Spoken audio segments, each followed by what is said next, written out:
నమస్తే, నేను సుధా అండి. ఒక 1 వీక్ కిందటి నుంచి కూడా పొలిటికల్‌గా ఒక కామెంట్ జరిగిందని, మన ప్రధానమంత్రి గారి తల్లిగారి గురించి ఏదో ఒక పార్టీ ఆయన మాట్లాడారని వినటం జరిగిందనమాట. నేను అది చాలా లేట్‌గా నా వరకు చేరడం నేను వినటం జరిగిందనమాట. నిన్న స్వయంగా మన ప్రధానమంత్రి గారే ఒక మీటింగ్‌లో బాధ వ్యక్తం చేస్తూ తల్లిని తీసుకురావడం చాలా తప్పు, వాళ్ళని ఎంత కష్టపడి పెంచి పెద్ద చేశారు, అలాంటి రాజకీయాలతో సంబంధం లేని నా తల్లిని తీసుకురావటము విమర్శించడము తగదు అని చెప్పడం జరిగింది. అది నేను వినటం జరిగింది. ఆయన చెప్పింది 100% కరెక్ట్ అండి. వాళ్ళు పూర్వం జనరేషను 90 సంవత్సరాల ఆవిడ వయస్సు అని అంటే భారతీయతకు వాళ్ళు సంపద లాంటి వాళ్ళండి. నేను కేవలం హిందూ మత ధర్మాన్ని ఆచరిస్తున్నాం, మేము హిందువులం అని చెప్పుకునే వాళ్ళకి నేను ఈ వీడియోలో స్పష్టంగా 2 అంశాలు తెలియచేయటానికి పంచుకోవడానికి చెప్తున్నాను. మేము హిందువులో ఉన్న జబ్బలు చరుచుకునే వాళ్ళెవ్వరూ కూడా పూర్వం తరాల వాళ్ళ జోలికి వెళ్ళకండి. వాళ్ళు భారతీయతకి సంపద లాంటి వాళ్ళు, మోరల్ వాల్యూస్కి బాగా ఇంపార్టెన్స్ ఇచ్చిన జనరేషన్ ఏదైనా ఉంది అంటే 70-80 సంవత్సరాల కిందట ఆ జనరేషన్ అనమాట. మనం ఈనాడు కుటుంబ వ్యవస్థల్ని కలిగి ఉండి పిల్లలకి వాళ్ళకి కూడా ఒక కుటుంబం పద్ధతిగా మనం మనుగడ కొనసాగిస్తున్నామంటే కేవలము వాళ్ళు ఏదైతే కుటుంబ వ్యవస్థకి ఇంపార్టెన్స్ ఇచ్చారో ఆ పెరిగిన వాతావరణం అట్లా తరతరాలుగా ఇప్పటి వరకు అందించబడుతూ వచ్చిందనమాట. కనుక వాళ్ళు వెలకట్టలేని సంపద వంటి వాళ్ళు పూర్వం జనరేషన్ వాళ్ళు. మనం ఈ హిందువులకి సంబంధించి చెప్తున్నాను, మిగతా మతాల ఆచార సంప్రదాయాలు ఏంటి, పద్ధతులు ఏంటి నాకు తెలియవు. కాబట్టి ఆ జనరేషన్లోనే ఉన్న మా నాయనమ్మను కూడా నేను చూశాను కాబట్టి నాకు తెలిసిన అంశం అది. ఆవిడ కూడా అంతే. అయితే ఈ వర్గాలు, భేదాలు, కులాలు, మతాలకు సంబంధం లేకుండా వాళ్ళందరూ ఒక నీతికి, నియమానికి, కుటుంబానికి, పిల్లల పెంపకానికి కట్టుబడి ఉన్నారన్నమాట. మనం పేదవారమా, ధనికులమా, మధ్యతరగతి వాళ్ళమా ఇట్లా కాకుండా మోరల్ వాల్యూస్కి ఇంపార్టెన్స్ ఇస్తూ, కుటుంబ వ్యవస్థకి, పిల్లలకి ఇంపార్టెన్స్ ఇస్తూ సాగిన జనరేషన్ ఏదైనా ఉంది అంటే 70-80 సంవత్సరాల కిందటి వారి జనరేషన్ అనమాట.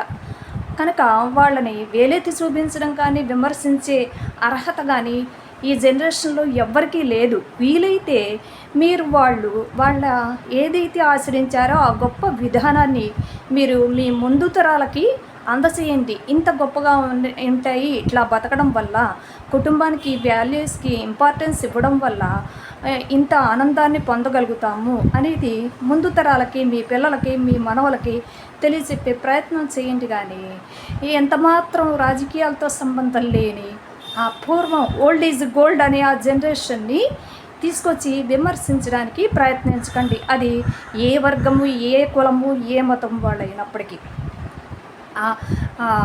మన ప్రధానమంత్రి గారు చెప్తుంటే నాకు అదే అనిపించింది అనమాట. ఒకసారి మా నాయనమ్మ గుర్తుకు వచ్చింది. ఆవిడ 95 సంవత్సరం వరకు, 1995 వరకు కూడా బతికి ఉంది. సేమ్ ఇంతే అనమాట. ఆవిడ భూముల్ని, నగల్ని తీసుకొచ్చింది వాళ్ళ జనరేషన్లోనే. పెళ్ళికి ఇది కట్నంలాగా తీసుకొచ్చింది. అయినా కానీ ఒక్కనాడు కూడా ఆవిడ కుటుంబం గురించి ఆలోచించడం అంటే ఆ జనరేషన్ అదనమాట. అంత గొప్ప ప్రేమ, ఆప్యాయతలు కుటుంబము, పిల్లలు పట్ల చూపించిన జనరేషను. ఈ చీర కావాలి, ఆ చీర కావాలి అని అడగని జనరేషను. పిల్లలు తిని, పిల్లలు పెరిగి, పిల్లలు ప్రయోజకులైతే చాలు అని తప్పించిపోయిన జనరేషన్ అనమాట అది. మోరల్ వాల్యూస్కి ఇంపార్టెన్స్ ఇచ్చిన జనరేషన్ అనమాట అది. మనం ఇట్లా ఉండి ముందు తరాలకి ఆదర్శంగా ఉండాలి అని ఎన్నో, అంటే ఆ రోజుల్లో పురుషాధిక్యం ఎక్కువగా ఉంటుందని అనేవాళ్ళు.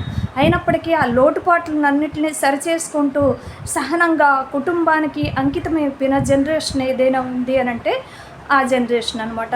70-80 సంవత్సరాల కిందటి జనరేషన్. కనుక వాళ్ళు ఏదైతే అట్లా అంకిత భావంతో చేసిన వాళ్ళ పిల్లలు ఎప్పుడూ కూడా అప్రయోజకులు కాలేదు. అహంభావంతో మిడిసిబడి ఎక్కువగా చెలరేగే వాళ్ళ పిల్లలు మాత్రము ఏ ఎదుగుదల లేకుండా ఉంటారన్నమాట. కుటుంబానికి వీటికి ఇంపార్టెన్స్ ఇవ్వని వాళ్ళు మాత్రమే. ఎందుకనంటే ఇప్పుడు ప్రధానమంత్రి గారు చెప్పారు, ఆయన ఎంత కష్టపడి వారి తల్లి వారిని పెంచిందనేది అంకిత భావంతో చేసి కుటుంబానికి కుటుంబ వ్యవస్థలకి ఇంపార్టెన్స్ ఇచ్చిన జనరేషన్లోని పిల్లలు అట్లా ప్రధానమంత్రి స్థాయికి చేరుకోవటము చాలా సహజమైన అంశం అన్నమాట. అట్లాగే నేను చూసిన మా నాయనమ్మ కూడా, ఆవిడ కూడా అంతే, పిల్లలకి అంకిత భావంతో అట్లా ఆయన చెప్పిన అంశాలు ఎన్నో ఇక్కడ ఈవిడలో కూడా ఉన్నాయి. వారి తల్లికి చెప్పిన అంశాలన్నీ ఇక్కడ ఈ మా నాయనమ్మలో కూడా అప్లై అయినాయి కనుక నేను కూడా చూశాను అనమాట. కనుక ఈవిడ పిల్లలు కూడా అంతే, 5గురు ఉన్నప్పటికే 5గురు కూడా మంచి చక్కగా చదువులు చదువుకుని ప్రయోజకులయ్యి మంచి ఉద్యోగాల్లో స్థిరపడ్డారనమాట. కనుక వాళ్ళని ఆదర్శంగా తీసుకుంటూ ముందు తరాలకి మనవలకి పిల్లలకి చెప్పుకుంటూ మీరు సాగండి తప్ప ఆ జనరేషన్ని తీసుకొచ్చి విమర్శించడమో లేకపోతే గేలి చేయటమో చేయకూడదు. వాళ్ళు మనకి ఎల్లేని సంపద లాంటి వాళ్ళు ఆ జనరేషన్. చాలా తప్పు అది. ఎవరైనా తెలియక చేస్తే కనుక లెంపలేసుకోండి, అక్కడితో మీ పాపం పోతుంది. పాత జనరేషన్ని అనవసరంగా తోలనాటం రాజకీయాల్లోకి తీసుకురావటం చేయబోకండి.